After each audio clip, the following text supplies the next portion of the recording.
Let's begin with the news now. Some South African-owned businesses in Nigeria, especially in Lagos State, were under attack on Tuesday over the xenophobic attacks in South Africa. Worst hit was ShopRite in Lekki, which was invaded by protesters who threw down items from shelves. Police were called in and trying to put things under control. One person was shot dead. Now, there were protests at other ShopRite outlets in Lagos.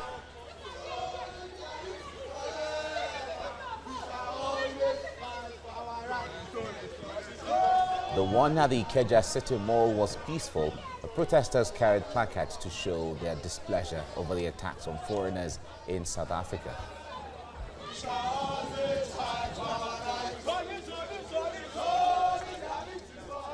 Now, President Muhammadu Buhari says that he is sending a special envoy to meet with President Cyril Ramaphosa as he seeks an end to the attacks on Nigerians.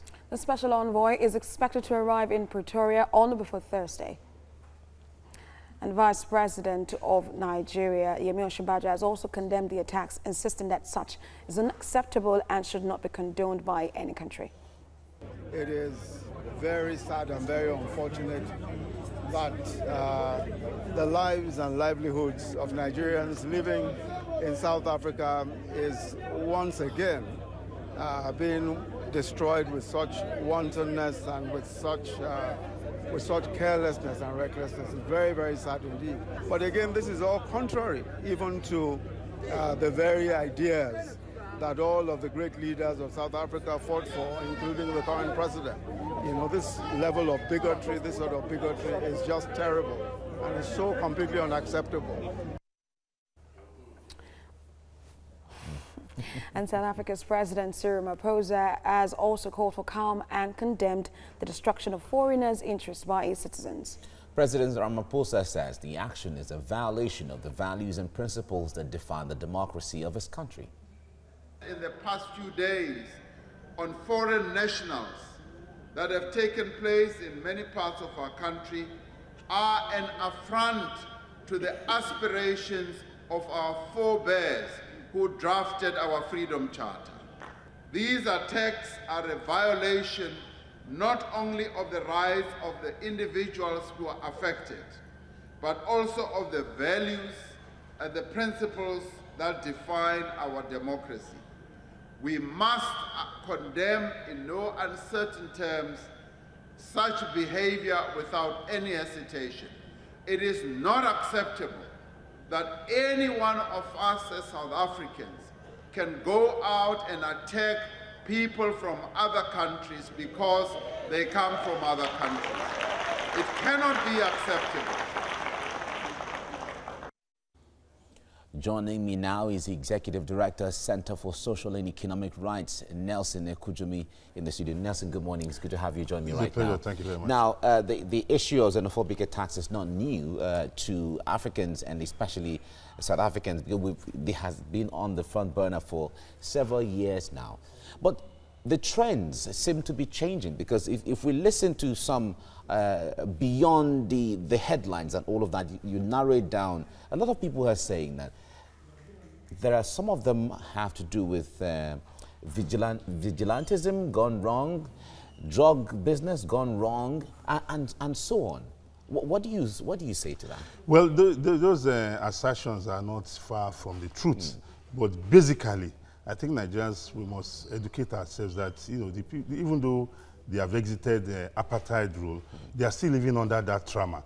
And that is likely responsible for the misplaced values, the misplaced orientation of their young ones, you know, who feel that, you know, their economic and social dislocation is a result of the incursion of people of other nationals from other countries who are doing business there. So the issue about drugs, you can't rule it out. The issue about, you know, gun running and what have you also is also a factor, because this is a society where, because of the environment, you know, people tend to engage in some acts and, you know, capitalize on the weak policing and judicial system. All right, if you look at some of the videos out of South Africa, you see shops, you often always see the issue of shops and then shops being looted and then the fight on the streets between some people at that level.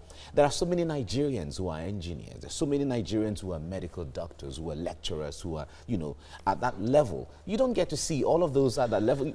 And that's why people say it's just criminals. I'm just on the streets. No, those are miscreants on the street, like, you know, like the videos are rightly, you know, pointed at. But we have Nigerians working in the medical institutions there, in, you know, in telecommunication and what have you, and you don't see this category of Nigerians being attacked. But the Nigerians on the street, unfortunately, some bear the brunt of the criminality of a few Nigerians, because not all Nigerians on the streets, because you have Nigerians who have shops, who have stalls, who are trying to eke out a living. You watch, you know, videos of some who claim we came here with nothing and today I have a business, I'm thriving, I'm sending money back home. So unfortunately, the gangsterism of a few, the sins, is being visited on the generality of Nigerians on the street.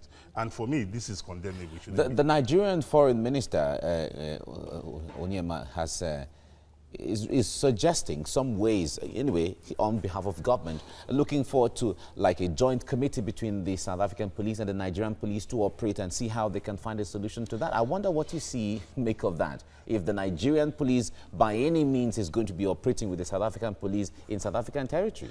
No, definitely, you know, the world has become a global village, and, you know, even the international policing system is one. And, you know, if the Nigerian government has to avail the South African police, you know, the necessary expertise and resources to be able to do their work, because a lot of times people have come out, you know, to complain about the lackadaisical attitude of the South African police in responding to reports of violations of the law by South Africans against foreign nationals. And if this is a recurring decimal, I think we can avail them that expertise. After all, we are the big brother of Africa. Such incidences like you have seen in South Africa is very, very difficult for you to see it here in Nigeria. You saw the Lekki incident where the police responded on time, and so many others. Those type of responses, you find it lacking in the South African environment. All right. Very disturbing story that we heard yesterday. Disturbing development here in Lagos State, having persons, of course, going to protest at various ShopRite malls, MTN offices. We've seen those protests before. But, you know, the South African High Commissioner has said that these are not xenophobic attacks. They are just acts of violence and criminality.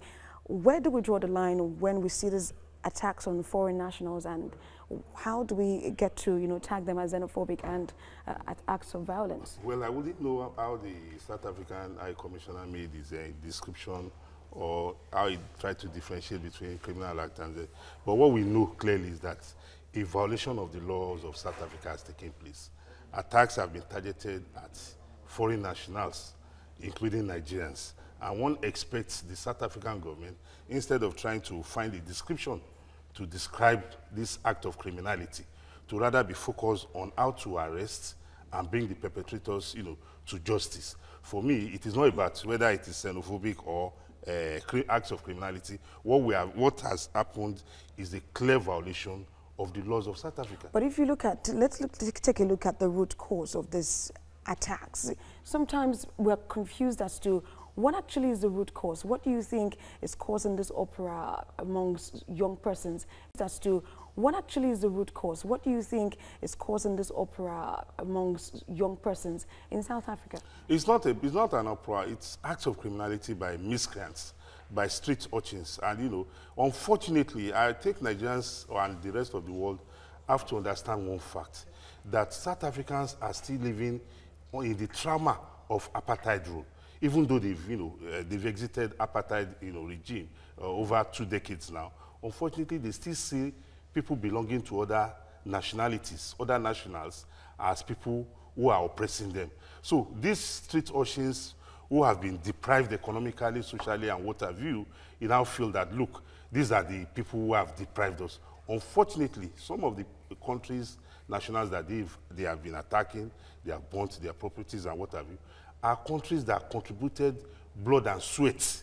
So apart from Nigeria, you're saying yes, there are other countries? The whole African nations were united that, look, we must end apartheid struggle. And for me, it's worrisome because, it's tearing the fabric of African brotherhood. That is why when the news broke that some Nigerians went to this, to ShopRite, to some businesses that are owned by South Africa, I felt very sad. And the question I asked them is that if we term people who are committing these acts criminals, should we Nigerians should we resort to criminality because we want to express our grievances? So you do not support? No. So you do not I support? definitely do. I will never. Because I tell somebody that, look, you are calling for attacks on this business interest. Will you be bold enough to take the front lead, to be in the forefront and, you know, attack and then stand there and be photographed and put it to the whole world that, look, I led an attack against a business interest or to loot a shop?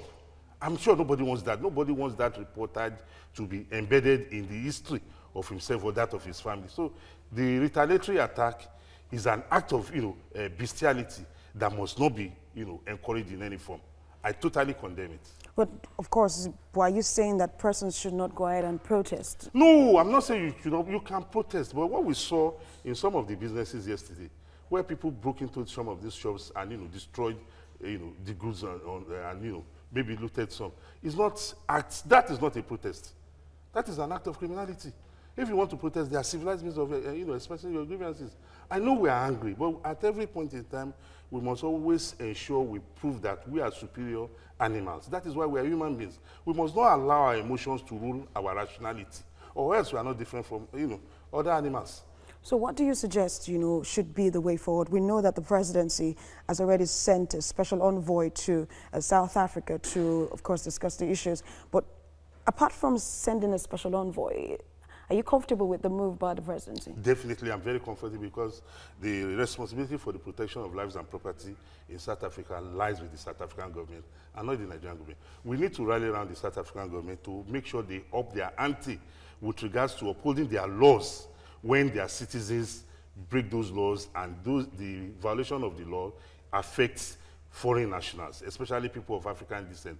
The government and the security agencies of South Africa, from the reports we have gotten, have not done enough. So the African Union, led by Nigeria, needs, you know, to rally around South African government and make them realize that, look, don't because you are angry that you don't have a job. You don't because you don't have a roof over your head. Then you want to bring down the whole society. Life is not lived that way. Or definitely because there were people before you who also were in similar circumstances. And if they are resorted to the route you are taking, then there will be no society for us all to live in.